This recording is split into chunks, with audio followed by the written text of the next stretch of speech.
प्रभु श्री राम ने लंकेश रावण को युद्ध में हराने से पूर्व ही उसके भाई विभीषण को लंकापति घोषित कर दिया था। परंतु रावण से पूर्व लंका का राज्य किसके पास था? आखिर कौन था लंका का राजा? नमस्कार, मैं हूँ एकता पाठक और अपने पॉडकास्ट अकथित रामायण में आज मैं आपको लंका का इतिहास बताऊंगी।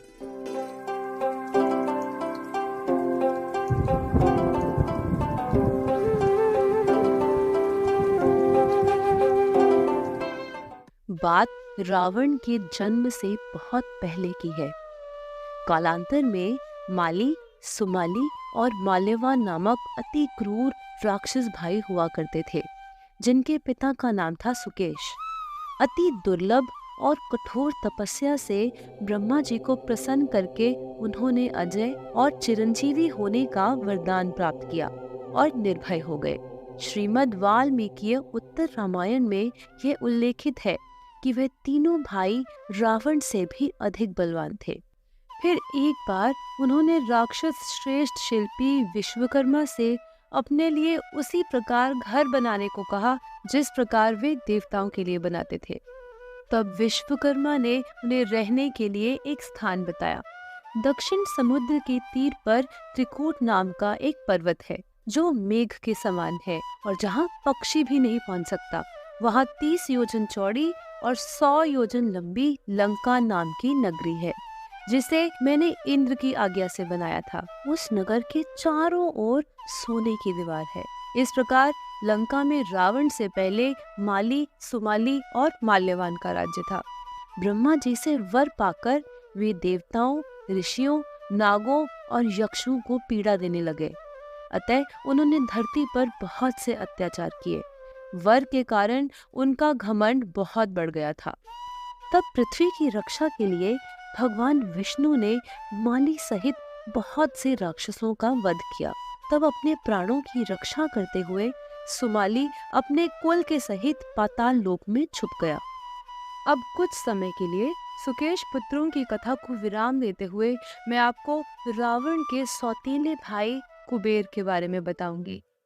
रावण की माता कैकसी से पूर्व रावण के पिता ऋषि विश्रवा का विवाह महामुनि भरद्वाज की पुत्री से हुआ एवं विवाह के बाद उन्होंने एक पराक्रमी एवं गुणवान पुत्र को उत्पन्न किया। उसके जन्म पर मुनि पुलस्त्य अति प्रसन्न हुए। इस विश्रवा पुत्र का नाम उन्होंने वैश्रवन रखा, जिन्हें हम सब कुबेर के नाम से जानते हैं। बड़े होकर वैश्रवन ने तपस्या करने का निश्चय किया। उन्होंने 1000 वर्ष तक कठिन नियमों का पालन करते हुए तपस्या की। उनकी तपस्या से प्रसन्न होकर ब्रह्मा जी उन्हें वर देने आए और उनसे वर मांगने को कहा। तब उपस्थित ब्रह्मा जी से वैश्रवन बोले कि मैं लोकपाल होना चाहता हूँ एवं लोक रक्षा करना चाहता हूँ। मैं चाहता हूँ कि समस्त धन मेरी रक्षा में रहे।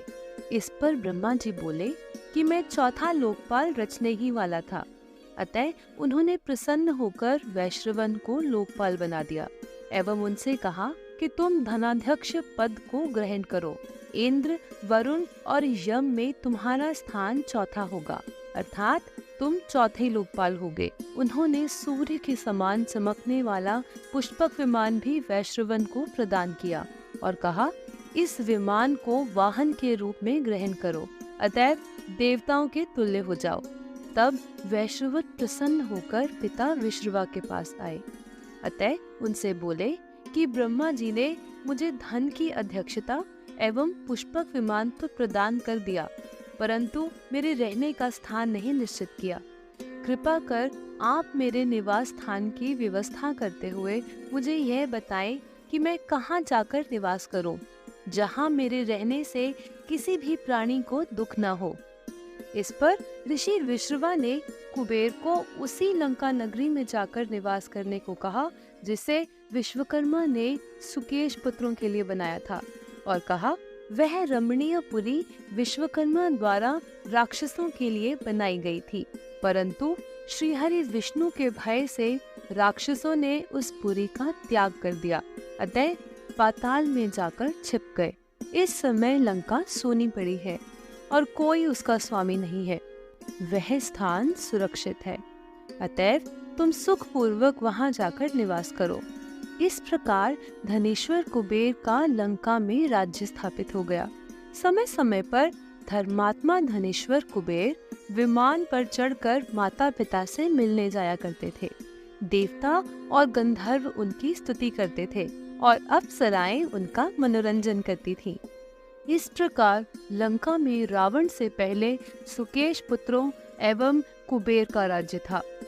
पवित्र एवं निर्मल ब्राह्मण कुल में जन्म लेने के बाद भी दशानन राक्षस इसीलिए हुआ क्योंकि उसकी माता राक्षसी थी। अपने अगले एपिसोड में मैं आपको रावण के राक्षस नाना की कथा सुनाऊंगी। तब तक के लिए जय सिया राम।